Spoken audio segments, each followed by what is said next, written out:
It's a life that's all about spontaneous, kind of messy, creative expression. Exactly.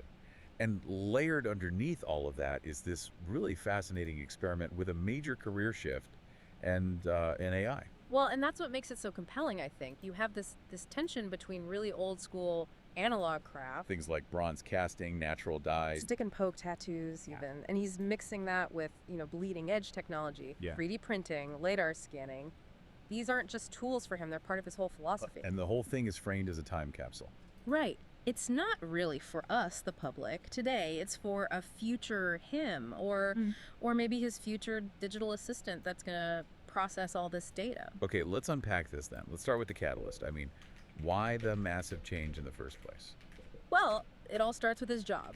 He'd spent, what, 7.5 years at an ad agency? Yep, a professional video editor, and by the end of 2024, he was just completely fried, burned out. And the way he quits is kind of amazing. It really is. There's this almost casual feel to it. He just decides he's going to resign. He texts his wife for the okay. And then uses ChatGPT to write the resignation letter. Exactly. And the plan wasn't even to burn the bridge. He wanted to keep the agency on as a freelance client, to have some money coming in while he figured things out. But the real reason, the engine behind this whole hobby year, that goes deeper. Oh, much deeper. He says he felt physically sick from having to, and this is his phrase, put on like a personality suit. Pretending to get creative fulfillment from making ads. Yeah, that constant need for everything to be polished, perfect, marketable. He was just exhausted by it. And that resentment, that's the key, right? That's the foundation for his entire new way of working. It's the absolute foundation. Hobby Year is basically a rejection of that professional standard. Right. He makes a point of not editing his documentation videos. He calls it expressive jank. Expressive jank. I love that. He says the style is like Comic Sans for video, a deliberate choice to reject what everyone else considers good. But there's a reason for the jank. It's not just laziness. Right. Why not just archive, high quality raw footage? Because if the audience is an LLM, a machine, all those messy bits, the stumbles, the raw emotion in his voice, the stuff in the background, that's all valuable metadata. So the imperfections are actually richer data points for the AI. Precisely. He's showing that he could make it look professional, but he's choosing not to because the authentic raw data is more valuable for the machine that's going to learn from it. It totally changes who the audience is. Completely. He says the public is not the primary audience. The audience is the AI that's going to gobble up all these videos and spit back insights. He sees it as putting the big in big data, personal big data, Yeah. collected for self-capital, not surveillance capital. And the future AI will get insights based on every little detail. Yeah, the timestamp, the equipment he's using, even the acrylic glasses he's wearing. It's a very specific machine-readable time capsule of the year 2025. Okay, so let's shift from the why to the what. The material world. This is where that high-tech, low-tech thing really starts to pop. It is. He makes these immediate artistic investments. He even notes that he'd never bought real art before. And the first piece is that signed limited edition Susan Kerr print. The iconic yellow Happy Mac icon. And that purchase is dated January 2025. It sets the tone. It's not a financial investment, it's an environmental one. Exactly. He talks about his hatred for the attention economy and how everything in his physical space has to be chosen sort of Marie Kondo style to be inspiring and fight for his attention. So if it doesn't spark something, it's out. Even if it's just like the garish Chinese-made weights he uses. Right. They're imperfect, but they serve a purpose and they're part of his environment. It's this anti-perfectionism. And the tech he buys into follows that same drug, the A1 Mini 3D printer. And he says the big unlock for him was figuring out how to print large, hollow things in what's called vase form. Wait, vase form. Can you explain that for those of us who aren't deep into 3D printing? Yeah, that's a great question. Basically, vase mode is a setting where the printer builds the object in one continuous spiral. So there's no infill, no internal structure. Exactly. It makes the print hollow, super lightweight, and incredibly fast to produce, so he can make these big, non-structural things really quickly. And he's already using it. He printed a giant horn for a musician friend's music video. Inspired by daddyism, no less, but then he takes it even further. With the self-archiving. Yes. His ultimate goal is to build digital doubles of sentimental objects. He wants to scan his clay Portuguese rooster of Barcelos, not just take a picture of it. But capture the actual geometry of them. He's digitizing his emotional life. Every meaningful physical object gets a permanent digital twin. Okay, so that leads us into the medium-term goals. This is where he starts building out what he calls his personal operating system. And these are projects that he says are often generated or at least prioritized with his AI assistant. The Alex project's the best example. Totally. So he 3D scans his friend, Alex, or Alex as he spells it, and then he starts designing functional art based on that human form. First, a water fountain. Yeah, with a cheap, like $4 pump, and he's designing the tube to come out of the figure's butt or belly. You gotta love the mix of high concept art and just, juvenile humor. Absolutely. And the second project is turning that same scan into a working clock, using a mechanism he already had. He's turning his friend into a household appliance. It's personal iconography. Hmm. But the real core of his world building, the most esoteric part, is the scepters. The scepters. And this goes back to an inside joke from university about wizard status. Taping beer cans together to measure their height, yeah. And now he's giving that joke some serious weight.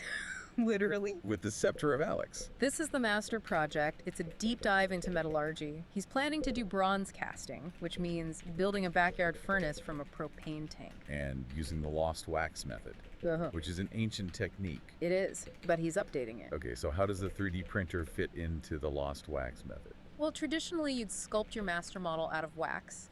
Here, he 3D prints the model in plastic. Yeah. Then you cover that plastic model in plaster, you bake it, the plastic melts away, that's the lost part, and you're left with a perfect mold for the molten bronze. So it's combining digital precision with the permanence of bronze? Exactly. And for him, it's deeply philosophical. It's about iconoclasm, tearing down old symbols to build new ones for his tribe. And then you have the complete opposite of that, the Technoscepter. Which is pure data collection. Like a walking Google Street View car. It is. It's a pole with a LiDAR scanner, a 360 camera, stereoscopic video, audio, maybe a barometer and infrared sensors. It's designed to just record reality at his cottage. So one scepter for spiritual world building and one for machine-readable data capture. The juxtaposition is really something. Which brings me back to his apartment goals, like the staircase project. This feels like the same idea in miniature. It is. One side of the staircase tells the real story of his relationship with his wife. Chronological, verifiable history. And the other side is just, in his words, made up shit and AI memories just to F with people. He's intentionally blurring the lines between what's real and what's manufactured. And he's documenting his intention to do so. That's why the raw footage is so critical. The AI needs to know when he started messing with his own history. This all seems to build towards his biggest, longest-term goal, which is this huge collaboration with his friends. Right, Lizzie Co. Lost Arts. This is the ultimate expression of the hobby year, a celebration of craft in the old kind of thing. This is where he brings the whole tribe together. And the list of activities it's extensive and very traditional. They're going deep on optics, building a large camera obscura. Using a fixed lens he already has, plus a smaller tracing camera obscura. But at the same time, they're using drones to do photogrammetry of the cottage. Again, that old meets new thing. And then it's straight into like pre-industrial skills. Stick and poke tattoos, roasting an animal on a spit. He says they'll rent the equipment for that. Right, and then making lino cuts and stamps, even building shelters and traps, like on the show alone. A full survivalist creative retreat. Pretty much. And they want to pair it with local materials, so exploring natural dyes from plants around the Kawartha Lakes. Goldenrod for yellow, black walnuts for brown. Sumac berries for red or pink, and then using those guys with the lino cuts on fabric, creating these really unique physical artifacts from the event. And mixed in with all this creative planning, he includes these broader thoughts on society. Yeah, that's important context. He puts this belief in his archive that political power in Canada will only shift from boomers to millennials through a war of attrition. Basically by them dying off. He feels the system is too entrenched for anything else to work. And that cynicism, that anxiety, it's a huge part of the why here. It's not just a fun year of hobbies. No, it's a response to feeling helpless. He feels he can't control the world, so he's going to build his own empire of data and control his own output, his own identity. So, after going through all of this, the why, the how, the what, what's the big takeaway from this blueprint? I mean, for me, what his journey really shows is the value of capturing the process, the messy learning, creating part of it, not just the polished final product. The expressive jank. The expressive jank. It's this philosophy of constant, spontaneous iteration.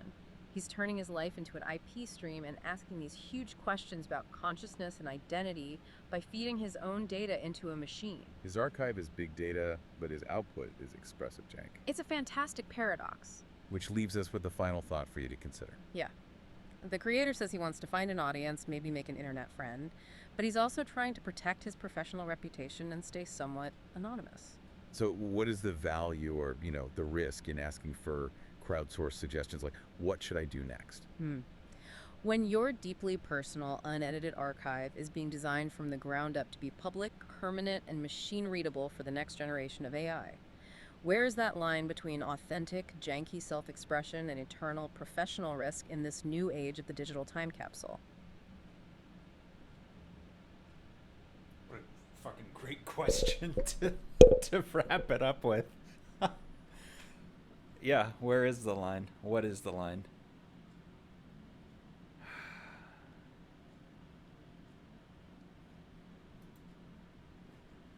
So that was my first ever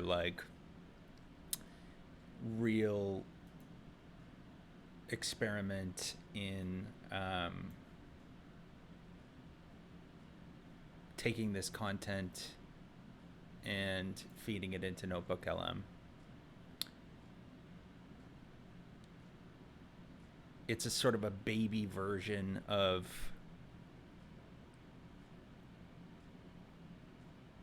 what's going to be possible in the future. And I think as we get to the end of the year, it's an interesting, there's this sort of interesting secondary thing here where I'm prompted to reflect a little bit on hobby year.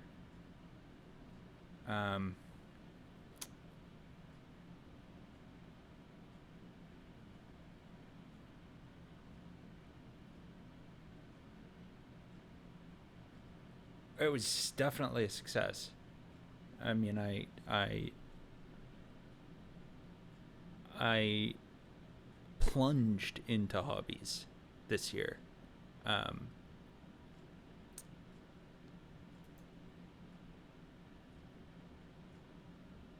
What the fuck?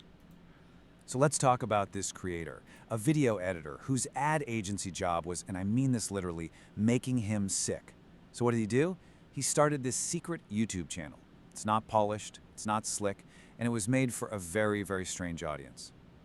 And that's really the question at the heart of this whole thing. It just kind of flips everything on its head.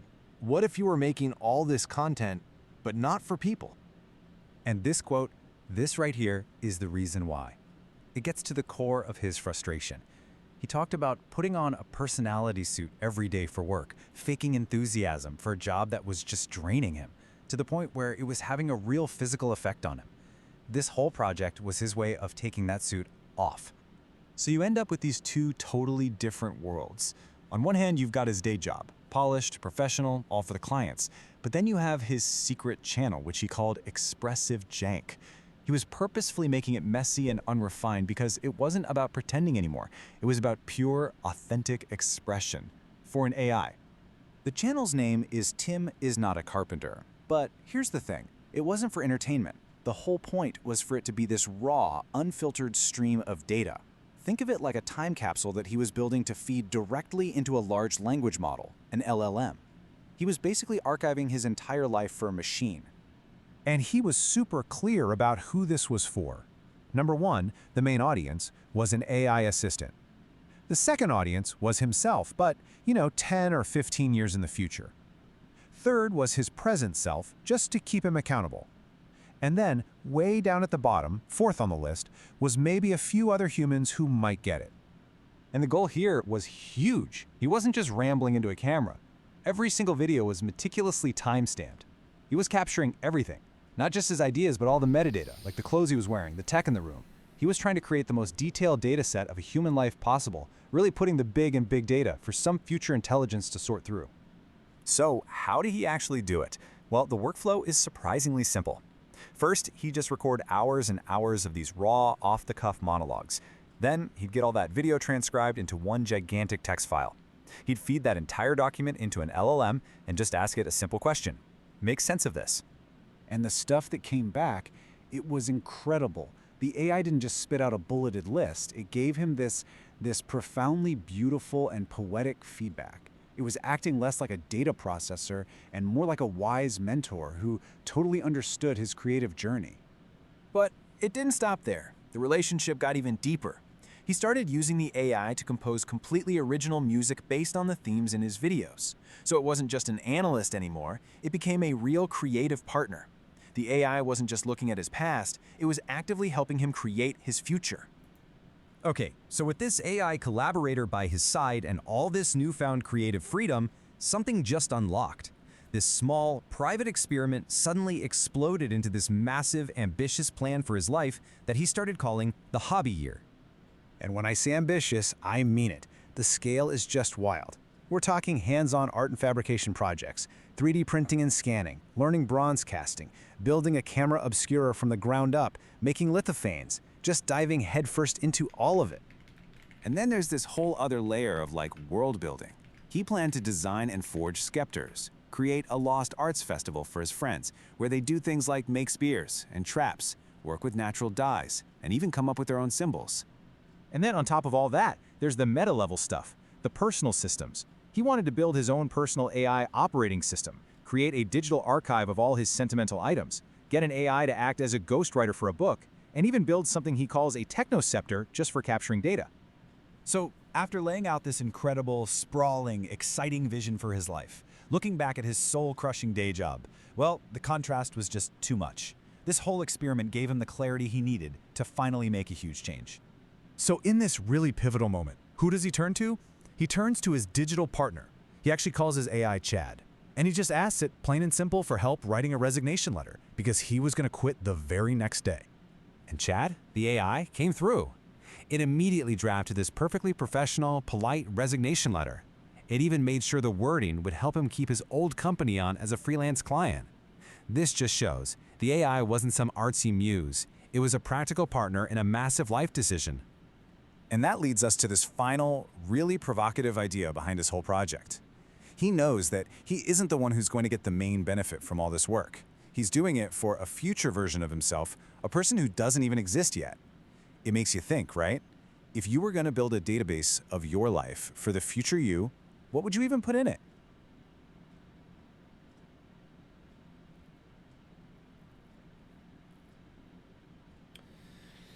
Started taking Vyvanse, so that's a chapter marker